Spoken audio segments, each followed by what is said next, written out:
Hello मेरे प्यारे बच्चों, हम लोग बात करने वाले हैं क्वेश्चन नंबर 3.16। क्वेश्चन में क्या कह रहे हैं कि among the second period element में the actual ionization enthalpy are in the order lithium, boron, beryllium, carbon, oxygen, nitrogen, fluorine और नियॉन।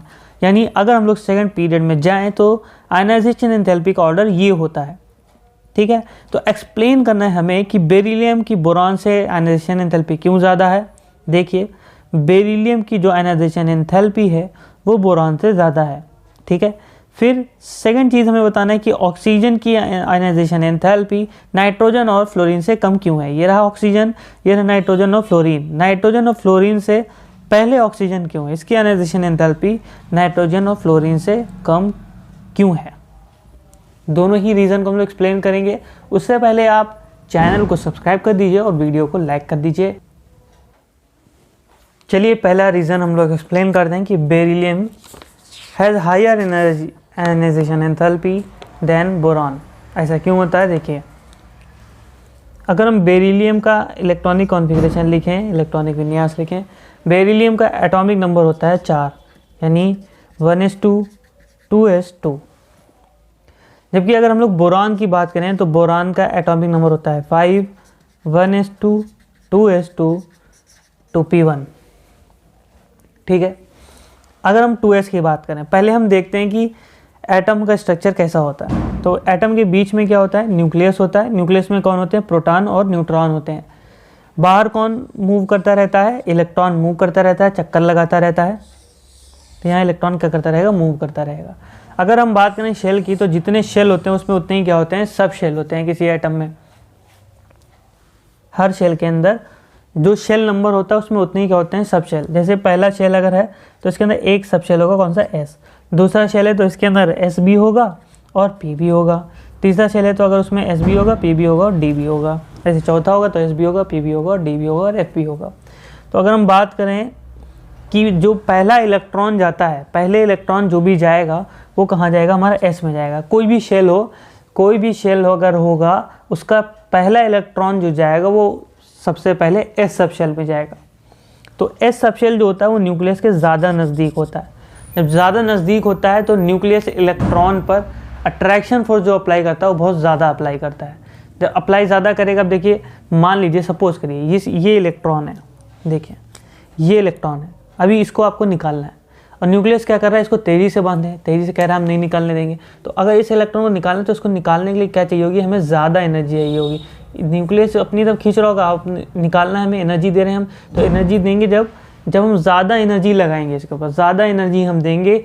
कोई भी हमारे पास मीडियम, कोई भी हमारे पास माध्यम हो सकता है, सोर्स हो सकता है एनर्जी देने का, लेकिन वो जो एनर्जी अप्लाई करेंगे वो क्या होगी, एनर्जी ज़्यादा लगानी पड़ेगी, क्योंकि न्यूक्लियस के करीब है एस सब शेल और उसमें अगर इलेक्ट्रॉन मौजूद है तो उसको निकालने में हमें ज़्यादा एनर्जी अप्लाई करनी पड़ेगी।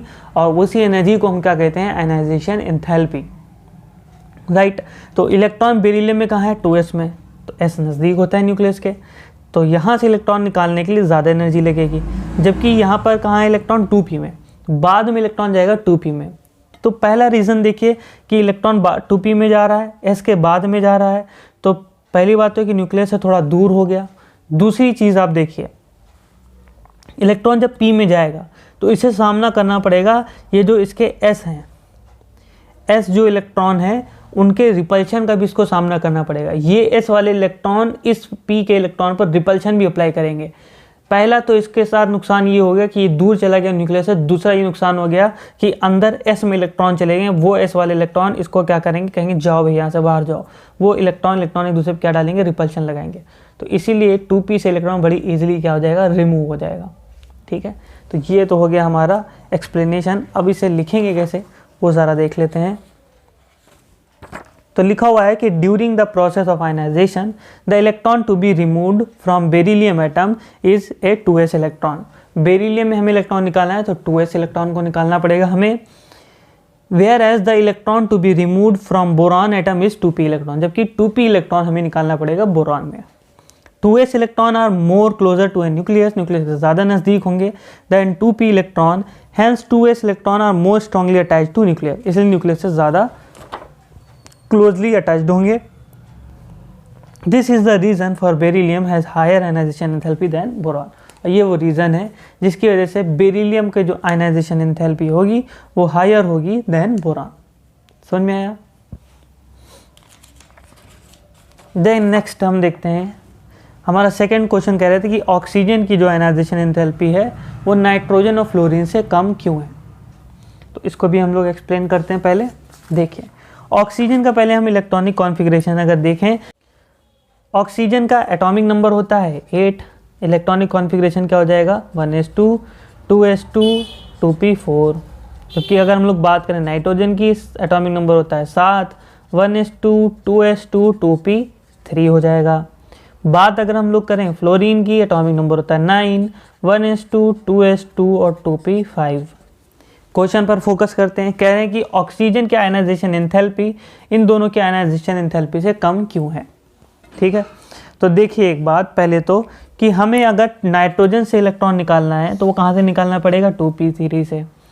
तीनों में ही 2p है, इसमें 2p3 से निकालना पड़ेगा। अगर हम बात करें 2p3 की, तो इसमें p सबशेल में 3 ऑर्बिटल होते हैं, एक इलेक्ट्रॉन भरा जाएगा इसके अंदर, एक इलेक्ट्रॉन इसमें भरा जाएगा, एक इलेक्ट्रॉन इसमें। अब ये तीनों ही इलेक्ट्रॉन अलग अलग ऑर्बिटल में मौजूद हैं। 2p4 की बात करते हैं हम लोग। 2p4 में है इलेक्ट्रॉन 4, 3 इलेक्ट्रॉन, 2 इलेक्ट्रॉन तो अलग अलग फिल हैं, लेकिन इसमें 2 इलेक्ट्रॉन एक ही ऑर्बिटल में आ गए। नुकसान ये हो गया कि इलेक्ट्रॉन का इलेक्ट्रॉन पर जो रिपल्शन लगेगा वो बढ़ गया। ठीक है, तो अगर वो बढ़ गया तो ये मानिए कि अगर मान लीजिए कि यहाँ पर एक इलेक्ट्रॉन है और यहाँ पर इलेक्ट्रॉन है, ये इलेक्ट्रॉन पर अगर रिपल्शन बढ़ गया, या सपोज करिए एक ही शेल के अंदर इलेक्ट्रॉन मौजूद है, दोनों पर रिपल्शन बढ़ गया, ये इलेक्ट्रॉन चाहता है कि मेरे पड़ोस वाला इलेक्ट्रॉन यहाँ पर ना रहे, ये खुद चाहता है कि बाहर चला जाए। तो अब जब इलेक्ट्रॉन को हम निकालने के लिए एनर्जी देंगे तो इलेक्ट्रॉन रिपल्शन के कारण वो एनर्जी क्या होगी, कम होगी, इलेक्ट्रॉन बड़ी ईजिली क्या हो जाएगा, रिमूव हो जाएगा। तो ये तो रीज़न हुआ कि नाइट्रोजन की आयनाइजेशन एंथैल्पी ऑक्सीजन से ज़्यादा होती है, यानी ऑक्सीजन की नाइट्रोजन से आयनाइजेशन एंथैल्पी कम होगी। ठीक है, क्योंकि इसमें तीनों इलेक्ट्रॉन अलग अलग ऑर्बिटल मौजूद हैं, रिपल्शन कम होगा, जबकि इसमें दोनों इलेक्ट्रॉन एक ही ऑर्बिटल में आ गए, रिपल्शन ज़्यादा होगा और कम एनर्जी देके इलेक्ट्रॉन निकल आएगा। राइट, अब अगर हम बात करें फ्लोरीन और ऑक्सीजन की कंपेयर करें, फ्लोरीन में देखिए एटॉमिक नंबर कितना है 9, इसमें एटॉमिक नंबर कितना है 8, एक इलेक्ट्रॉन और एक प्रोटॉन बढ़ गया। जितना एटॉमिक नंबर होता है उतना प्रोटॉन और उतने इलेक्ट्रॉन होते हैं। एक प्रोटॉन बढ़ा और एक इलेक्ट्रॉन बढ़ा, बीच में एक पॉजिटिव चार्ज बढ़ गया, बाहर इलेक्ट्रॉन बढ़ गया। हम पूरा नहीं फिल कर रहे हैं, सपोज करिए हमने सिर्फ जो बढ़ा हुआ है वो हम बता रहे हैं। ठीक है, ठीक, यहाँ पे देखिए एक इलेक्ट्रॉन है और यहाँ पर एक प्रोटॉन बढ़ गया। प्रोटॉन के बढ़ने से क्या बढ़ता है, इफेक्टिव न्यूक्लियर चार्ज या न्यूक्लियर चार्ज कह लें, अट्रैक्शन फोर्स बढ़ जाएगा। इलेक्ट्रॉन के बढ़ने से इलेक्ट्रॉन का रिपल्शन बढ़ेगा। लेकिन यहाँ पर एक चीज़ देखिए, बड़ी इंपॉर्टेंट चीज़ देखिए, अगर हम फ्लोरीन का एटॉमिक स्ट्रक्चर ड्रॉ करें, 9 है तो 9 प्रोटॉन होंगे बीच में, बाहर कितने इलेक्ट्रॉन होंगे 9, 2 इसमें होंगे और 5 कितने होंगे इसमें, 4 5 6 7 इलेक्ट्रॉन इसमें होंगे, 2 इसमें होंगे। ठीक है, अब देखिए तो यहाँ पे 9 प्रोटॉन है, यहाँ 9 इलेक्ट्रॉन, जगह देखिए उतनी ही है, इतनी ही जगह में इलेक्ट्रॉन बढ़े, इतनी जगह में क्या हो गया, बीच में प्रोटॉन बढ़ गया। इलेक्ट्रॉन उसी डिस्टेंस पर मौजूद है। तो ये जो पॉजिटिव चार्ज बढ़ा है ये इलेक्ट्रॉन को अपनी ओर तेज़ी से नहीं खींचने लगेगा, क्योंकि पॉजिटिव चार्ज तो ज़्यादा हो गया, इलेक्ट्रॉन दूर तो गए नहीं हैं, इलेक्ट्रॉन उसी दूरी में बढ़ गए। तो ये पॉजिटिव चार्ज जो बढ़ा है इलेक्ट्रॉन को अपने तेज़ी से खींचता है, इन कंपेयर टू इलेक्ट्रॉन का इलेक्ट्रॉन पर रिपल्शन भी बढ़ा, लेकिन वो इतना नहीं बढ़ा जितना कि ये अट्रैक्शन बढ़ गया। समझ में आया? तो यही वो रीज़न है कि फ्लोरीन का भी जो आयनाइजेशन एंथैल्पी होती है वो ऑक्सीजन से ज़्यादा होती है। समझ में आया? इसे अब हम देखते हैं कि हम कैसे लिखेंगे लिटरेचर में। देखिए लिखा हुआ है कि since fluorine contains 1 electron and 1 proton more than oxygen, oxygen से इसमें 1 इलेक्ट्रॉन 1 प्रोटॉन ज़्यादा होता है, इसीलिए in fluorine experience greater nuclear charge and shielding effect than oxygen. सही बात है। But increment in effective nuclear charge में जो इंक्रीमेंट होगा वो इंक्रीमेंट क्या होगा, is added is greater than electron repulsion, वो इलेक्ट्रॉन रिपल्शन से क्या होगा, ज़्यादा होगा। The higher amount of energy required to remove an electron from fluorine than oxygen, ज़्यादा एनर्जी चाहिए होगी इसलिए फ्लोरीन से इलेक्ट्रॉन को निकालने के लिए, और यही वो रीज़न है। ऑक्सीजन की आयनाइजेशन एंथैल्पी फ्लोरीन से कम होगी। अब देखते हैं नाइट्रोजन से क्यों कम है।